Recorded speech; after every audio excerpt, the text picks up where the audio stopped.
I want to dig into the budget issue a little bit more. You'll have 30 seconds to answer this next question, and again, I want to start with Mayor Giuliani. What sacrifices would you ask Americans to make to lower the country's debt? And I'd like you to be specific. Well, I think the most important thing is the federal government has to restrain its spending.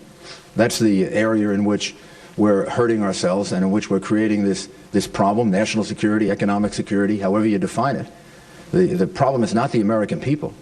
What we should be doing is restraining the amount of money that Washington spends in a concerted way, with major reductions in civilian spending, using attrition, and returning, actually leaving more money in the pockets of the American people. The strength of America is not its central government.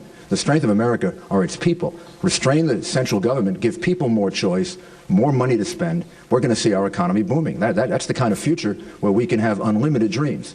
So, Mayor, you've said you would cut non-military spending 10% across the board. What sort of sacrifices would that require from people who use those government services? Well, that would require their trying to figure out other ways to do it.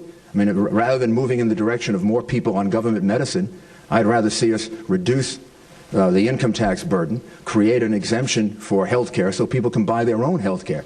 So that's going to require they take a little bit more time, take a little more ownership of their health care, but rather than relying on government as the nanny government, let's rely on people to make choices about their health care. Let's rely on, instead of 17 million people buying their own health insurance, 50, 60, 70 million. You'll see the price come all the way down, and you'll see the quality come up. That's an American solution. It's a bold one, but it's the kind of thing America's done in the past. We rely on our people, not on our government. Thank you. Congressman Paul, what sacrifices would you ask Americans to make for debt reduction? I think it's absolutely unnecessary to sacrifice. We want to give people more freedom, more chance to spend their own money. It's unnecessary. We can cut by looking at our foreign policy. We maintain an empire which we can't afford. We have 700 bases overseas. We are in 130 countries. We cut there. And then we have a better defense of this country, and the people get that money and they get to spend it here at home. There's no need to sacrifice. We need more liberty, more rights for the people to spend their own money, and in that situation, there is no sacrifice and no need for it. So, Governor Huckabee, your colleagues seem to think there is no sacrifice needed to reduce the debt. Do you agree? What would you do? Sometimes it's not so much doing things so that people sacrifice, is doing them differently. Let me give an example. A lot of the federal budget goes to health care. We need to do what most American companies are finding works in reducing health care cost. That's moving from the intervention-based health care model to a prevention-based. Our current model is upside down. We wait until people are catastrophically ill, and then we spend the most expensive ways of trying to cure incurable diseases. If we would put the focus on prevention, we would find, like American business is finding, that there really is savings if you kill the snake rather than just treat the snake bites, which is the way our current system is built. Governor Romney, I'd like you to address this first. You'll have 1 minute.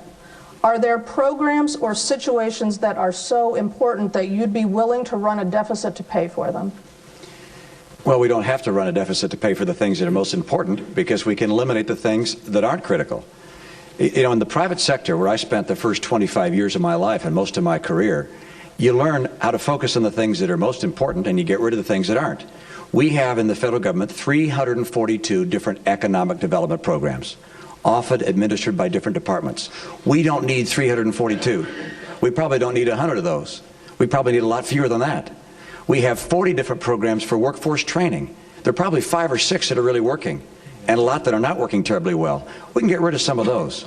We have 13 different programs to prevent teenage pregnancy. Well, they're obviously not working real well, and we can probably cut it down to 1 or 2 that are making a difference. And so what anyone in the private sector has learned how to do is to focus their resources on those things that have the biggest impact, that are most important. Surely protecting our country and our defense of our military is critical. Getting our free market finally able to allow all of our citizens to have insurance, health insurance, that's something we did in Massachusetts. Improving our schools with school choice, better pay for better teachers. These are a lot of things that we can do, but they don't require us to eliminate the things that are most critical in our society. Instead, they require us to get rid of those things that are unnecessary. And the sacrifice we need from the American people, it's this. It's saying, let the programs that don't work go. Thank you. Don't lobby for them forever. Thank you. Congressman Tancredo, how would you answer that? I would say that there is a way, a very clear way, to actually establish what the government needs to do in order to reduce the costs that it incurs and to do what is right. And that is called follow the Constitution of this country. The Constitution is a limiting document. It tells the federal government what it can and cannot do. Today we do far too many things that exceed the constitutional bounds that are placed there. We have a responsibility. It is to protect and defend this country. Concentrate on that. Concentrate on doing what's right and what the Constitution itself gives us the responsibility for, and the rest of that stuff becomes extraneous.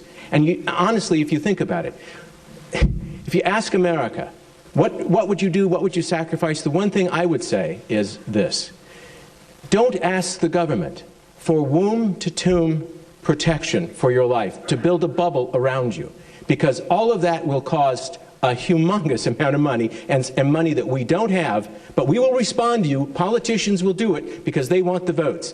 Don't ask, and I guarantee you my administration will remain inside the bounds of the Constitution. Senator Thompson, could you answer that? Are there programs or situations so important you'd be willing to run a deficit for them? Yes, the military, the security of our people first and foremost, always, our infrastructure, which is coming apart, and research and development, which is going to help us solve some of the problems in the future as far as energy and a lot of other issues. But I'm going to take a chance on telling the truth to the American people. Our entitlement programs, by 2040 or so, we're going to eat up our entire budget. Now, we'll go all day here and nobody else will talk about that obvious problem that we've got to address. The thing about it is that we can do it now without hurting those programs, with actually strengthening those programs so that our kids and grandkids have. I don't think we as American people are so selfish that we're going to put this off the table, kick the can down the road, and let everybody else solve that problem, you know, when our grandkids get to be working age. That's not America. That's not what makes us strong. And specifically, as far as Medicare is concerned, we need to tell people that are in Warren Buffett's category, we're not going to take care of all your Medicare in the future. We can't afford it. Well, which leads me nicely to a next question. I want to go down the line in reverse order and hear from everyone. Very briefly, please, 15 seconds or so. Who in this country is paying more than a fair share of taxes relative to everyone else? The wealthy, the middle class, the poor, or corporations? Starting with Mr. Keyes. It's one of those let's you and him fight